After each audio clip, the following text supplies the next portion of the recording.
আসসালামু আলাইকুম প্রিয় দর্শক, কেমন আছেন? আশা করি অনেক অনেক ভালো। স্বাগতম জানাচ্ছি আজকের পর্বে তৈরি করে দেখাবো ইলিশ মাছের মাথা দিয়ে কচু শাকের রেসিপি। তো এখানে আমি কতগুলো কচু শাক নিয়েছি। কচু শাকগুলো খুবই কচি এবং ছোট ছোট। তো কচু শাকগুলো ভালো করে বেছে কেটে ধুয়ে পরিষ্কার করে নেব।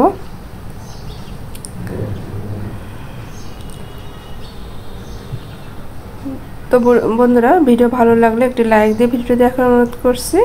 যদি আমার পেজ থেকে দেখেন তাহলে আমার পেজটিকে ফলো করার অনুরোধ করছি, আর ইউটিউব চ্যানেল থেকে দেখলে ইউটিউব চ্যানেলটিকে সাবস্ক্রাইব করার অনুরোধ করছি। তো চুলার পাশে চলে এসেছি, চুলায় একটি প্যান বসিয়ে দিয়েছি। এতে কচু শাকগুলো প্রথমে আমি সিদ্ধ করে নেব।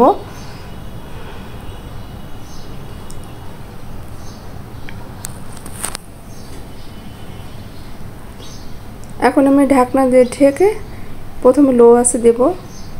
খেয়াল রাখতে হবে নিচে থেকে যেন ধরে না যায়। যদি মনে করেন একটু পানি দিতে পারেন। আমার কচু শাকগুলো খুবই কচি, তাই আমি পানি দিইনি, এমনিতেই পানি উঠে গিয়েছে।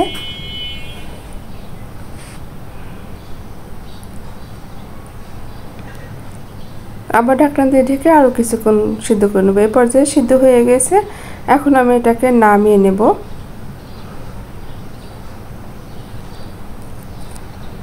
এ পর্যায়ে চুলা একটি প্যান বসিয়ে দিয়ে দিলাম রান্নার রেগুলার তেল পরিমাণ মতো। তারপরে দিলাম পেঁয়াজ কুচি আর রসুন কুচি।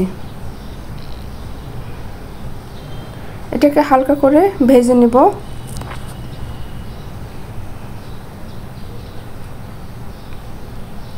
এ পর্যায়ে দিয়ে দেব এক চা চামচ পরিমাণ আদা রসুন বাটা দিয়ে একটু নেড়ে চেড়ে সামান্য পানি দিয়ে দেবো, মশলা যাতে পুড়ে না যায়। হাফ চা চামচ পরিমাণ মরিচের গুঁড়া দিলাম, হাফ চা চামচের কম হলুদ গুঁড়া, হাফ চা চামচ ধনিয়া গুঁড়া, হাফ চা চামচ জিরা গুঁড়া, স্বাদ মতো লবণ। এখন নেড়ে চেড়ে মশলাটাকে ভালো করে কষিয়ে নিতে হবে। কষানো হয়ে গেছে, এখন আমি ইলিশ মাছের মাথাগুলো দিয়ে নেব।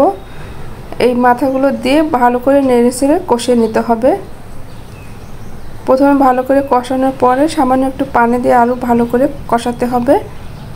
এই পানিটা দিয়ে এখন ঢাকনা দিয়ে ঢেকে কিছুক্ষণ কষিয়ে নেব।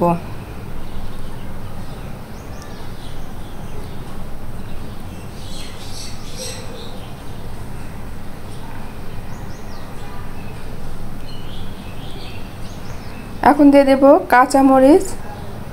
তো বন্ধুরা, ঝালটা অবশ্যই আপনারা আপনাদের পছন্দ মতো দিবেন। তবু কচু শাকে একটু বেশি ঝাল দিলে এটা খেতে বেশি ভালো হয়।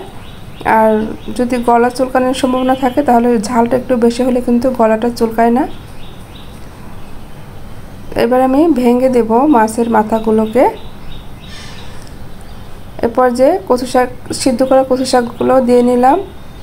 এখন নেড়ে চেড়ে ভালো করে মাথার সাথে মিশিয়ে নেব।